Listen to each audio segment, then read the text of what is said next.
Next is buffer stock. This is also very important topic. Actually, from agriculture, all are important. Prelims also you get question, mains also you get question. I think last year there was a question from buffer stock. Buffer stock or PDS, there was a question last year prelims also. Yeah, economic cost related to that.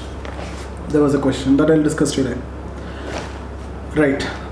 Buffer stock are just write one line there. Buffer stocks are maintained since the fourth 5-year plan. Buffer stocks are maintained since fourth 5-year plan. That is 1969. Actually, there was after the third 5-year plan, there was 3-year gaps. Okay, so 66, 67, 68, there was a gap, and then 69 when the fourth 5-year plan resumed, buffer stock maintained. From there onwards, buffer stock started maintaining. Now, it is maintained by whom? FCI. It is maintained by FCI under which ministry? Ministry of Consumer Affairs, Food and Public Distribution. Just right? It is maintained by FCI, Food Corporation of India, under Ministry of Consumer Affairs, Ministry of Consumer Affairs, Food and Public Distribution. Ministry of Consumer Affairs, Food and Public Distribution.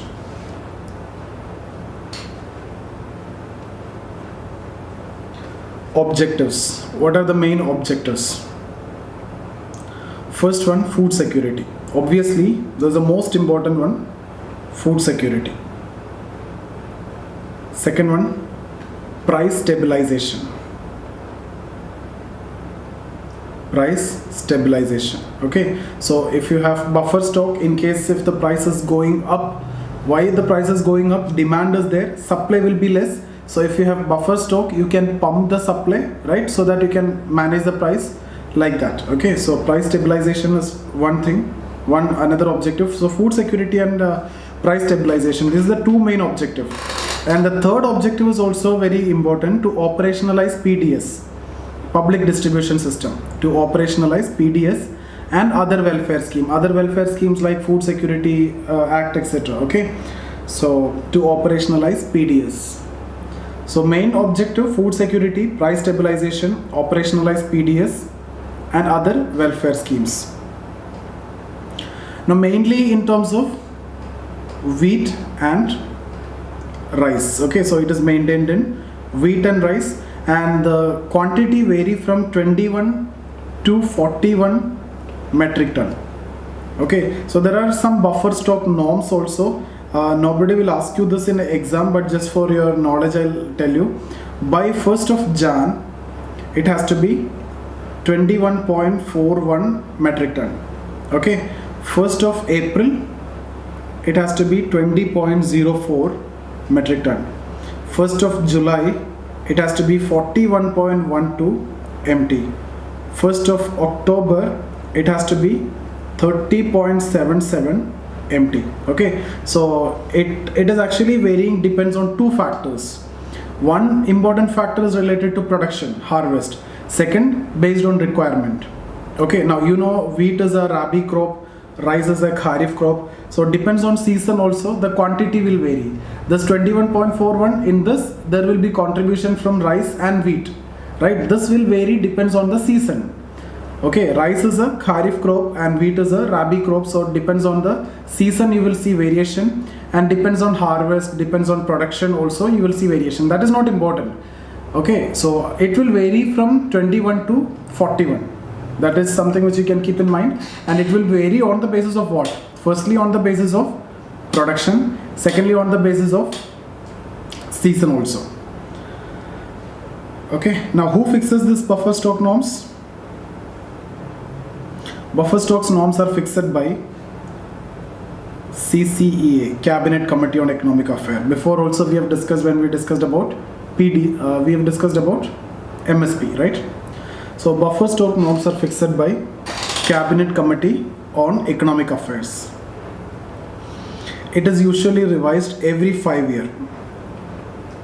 Usually revised every 5 years. It was last revised 2015 Jan. Okay, so You will see the revision soon, and you need to update that in case if there is a revision. Okay.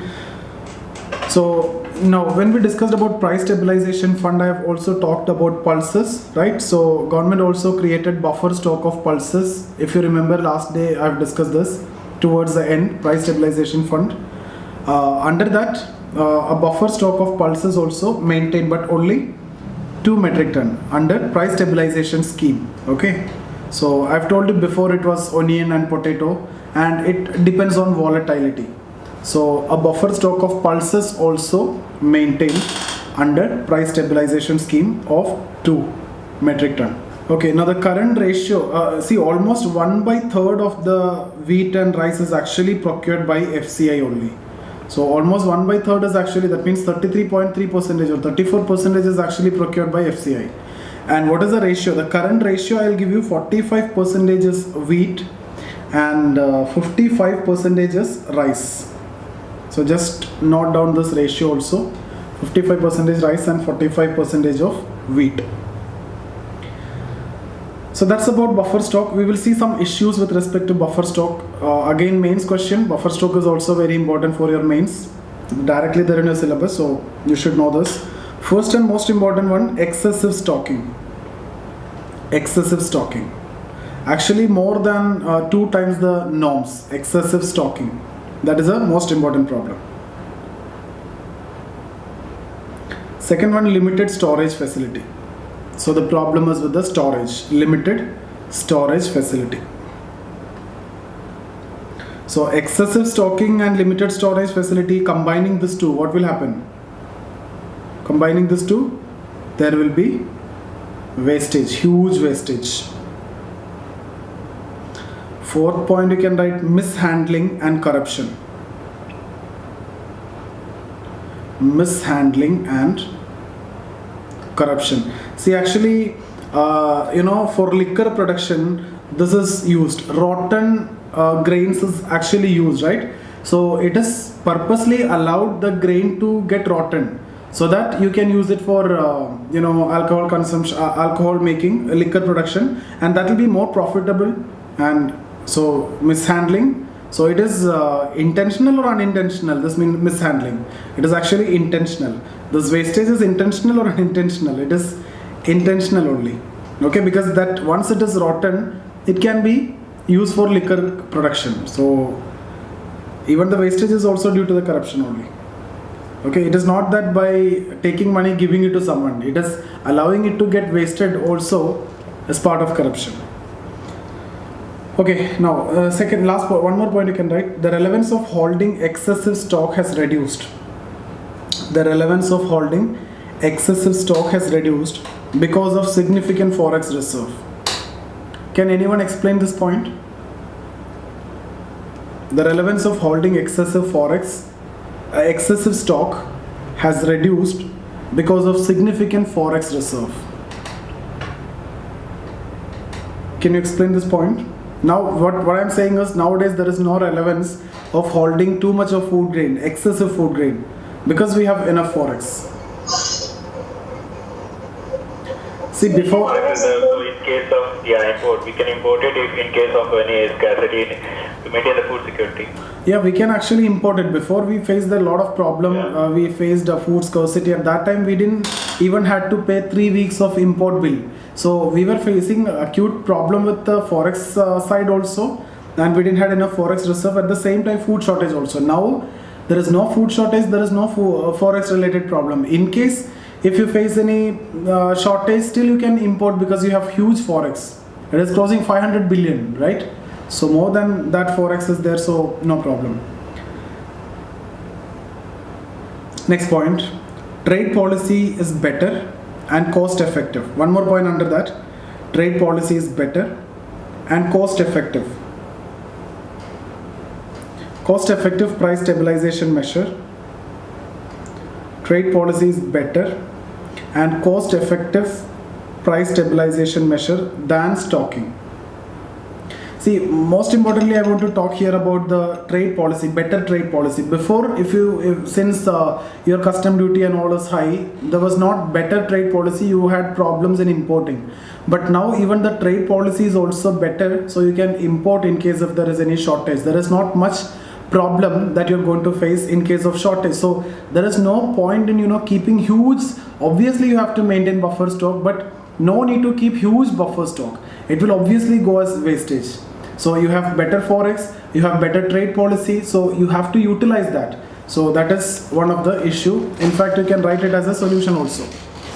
Now, one committee recommendation is there. Again, the same committee that we have discussed before, Shanta Kumar Committee recommendation. Just write Shanta Kumar Committee recommendation on stocking and movement of grains. On stocking and movement of grains. The first point, the FCI should outsource its stocking operation. The FCI should outsource its stocking operation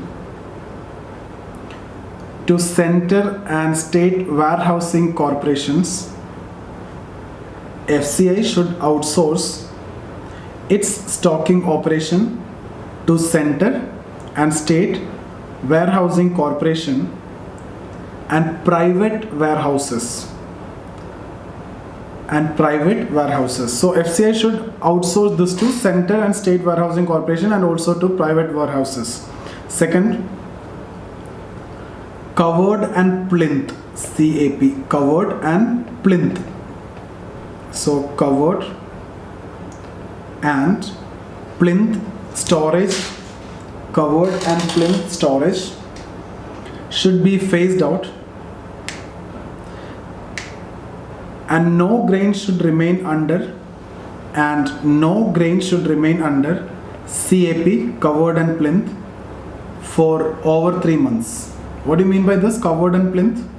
Like covering with plastics. It's a temporary makeshift arrangement. Like you bring the grain and just cover it with plastic that you tie with 4 ropes in the 4 sides, and that's it. And it will be there and it will get rotten after some point of time. So here the recommendation is under CAP arrangement, no grain should be there more than 3 months. Third one, silo bag. Silo bag should replace the conventional storage. Conventional storage means mainly CAP, right? Covered and plinth.